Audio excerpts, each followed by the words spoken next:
সম্মানিত দর্শক শ্রোতা, যেখান থেকে আমাদের অনুষ্ঠান দেখছেন, এই সান্ধ্য প্রতি সোমবার আমাদের অনুষ্ঠান বা সন্ধ্যাবেলায় শুরু হয়।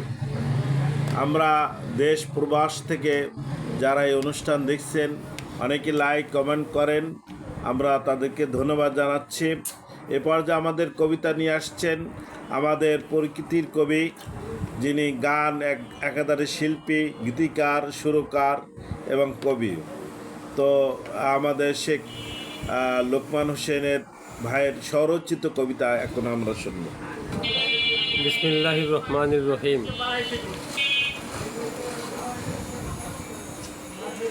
ইতিপূর্বে আমি একটা কবিতা, স্বরচিত কবিতা পাঠ করেছিলাম দোয়েলের বৌভাত নামে।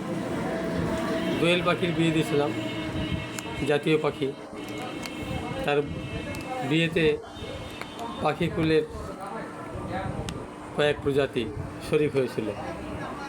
আমার এই কবিতাটা দেখে আমারই শ্রদ্ধেয় বড় ভাই, কানাডা প্রবাসী আব্দুল সামাদ ভাই আমারে লিখছিলেন যে বৌভাত তো খেলাম, তাই না, বিয়ে তো খেলাম, বৌভাত খেলাম না, তা বৌভাতের আয়োজন করবে কবে?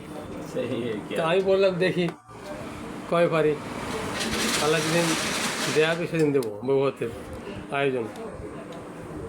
তাই দোয়েলের সেই বিয়ের বৌভাতটা এখন বৌভাত আজকে অনুষ্ঠিত হচ্ছে। দোয়েলের বৌভাত। আমি শেখ লোকমান হোসেন, কবির শেখ লোকমান হোসেন। দোয়েল পাখির বিয়ে হলো, ভাবনা সবার মাঝে, বৌভাতের বসলো মিটিং, ফর্দে ডালা সাজে।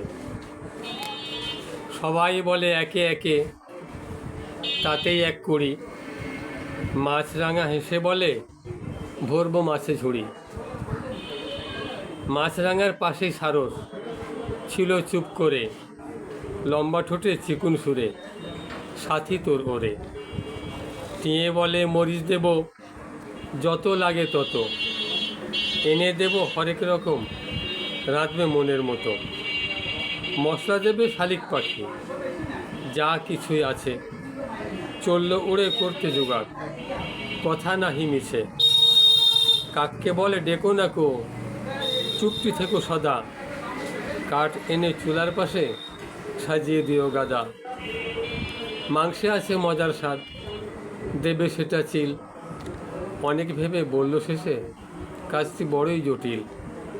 চাল আনবে বাবুই চড়ুই, বসবে চুলায় ড্যাগ, রান্নার কাজে পটু বলেই কাকাতুয়া পেল ডাক।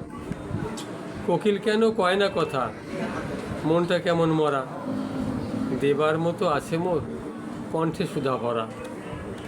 খাবার টেবিল সাজিয়ে দেবে বাহারি হলদে পাখি, দেখে তারা অবাক হবে, জুড়িয়ে যাবে আঁখি।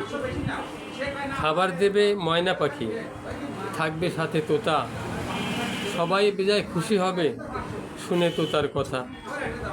পক্ষীকুলের সেরা দোয়েল, তাই তো এত আয়োজন, সকল আশা করল পূরণ, যেথায় যাহা প্রয়োজন।